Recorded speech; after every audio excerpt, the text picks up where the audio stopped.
Tucked right into the Christmas season, there's this really beautiful and, honestly, super meaningful celebration, the Feast of the Holy Family. It's a day that asks us to look at Jesus, Mary, and Joseph not just as figures in a nativity scene, but as a real family, a model of faith and love that's resonated for centuries. So what can they possibly teach us today? Let's dive in and find out. All right, so here's our roadmap. We'll start with the basics. What do we even mean by the Holy Family?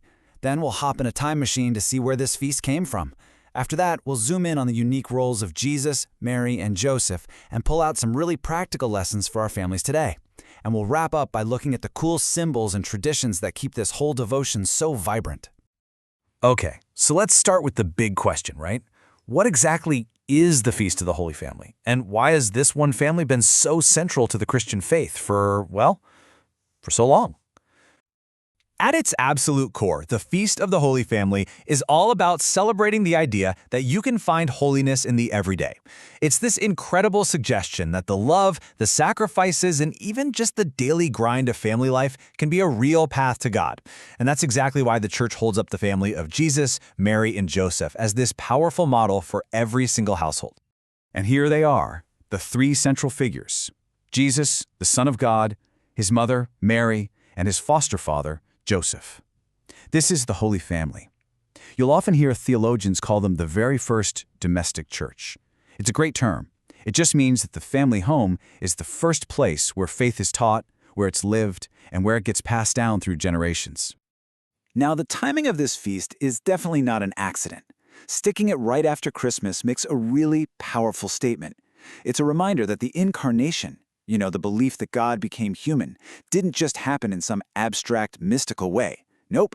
It happened inside a family, grounding this huge divine mystery in the very real, very human world of love and relationships. So, this celebration didn't just pop up out of nowhere. The devotion to the Holy Family actually has a pretty rich history that grew and evolved over centuries. Let's trace how this tradition took shape and eventually earned its spot on the official church calendar. So the roots of this really go way back to the 17th century. It was a time of a lot of social change, and groups like the Jesuits started promoting the Holy Family as this ideal model to help strengthen Christian family life. But it took a couple more centuries to really get official recognition. Then, in 1893, Pope Leo XIII gave it his formal approval. And the final step? That came in 1921, when Pope Benedict XV made it a universal feast for the entire church. All right, so we've covered the what and the when. Now let's get to the who. What specific virtues does each person in the Holy Family really represent? It's time to take a closer look at their individual roles. This really breaks it down nicely. First, you have Jesus. As the Son of God living a simple, ordinary human life, he's the ultimate model of humility. He shows us that holiness isn't something far off. It grows right in the middle of family life. Then there's Mary. She represents this incredible faith and trust, accepting God's plan even when it must have been terrifying and confusing. And finally, Joseph. He embodies obedience and protection. Just think about him listening to God's messages and dreams to keep his family safe, like when they had to flee to Egypt. And this quote is the absolute key to understanding Mary's role. Let it be done to me according to your word. It captures her complete, courageous surrender to God's will. It's a moment of trust so profound that it literally changes the course of human history.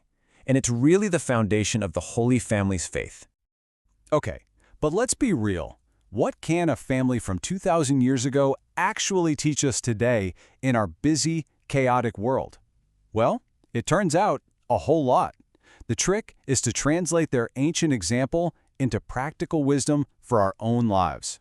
So, here are 4 really powerful takeaways. First, see your home as that domestic church we talked about, the first school of faith. Second, understand that real love isn't always easy. It requires sacrifice. Mary and Joseph faced poverty and exile, showing us that love means sticking together through the tough stuff.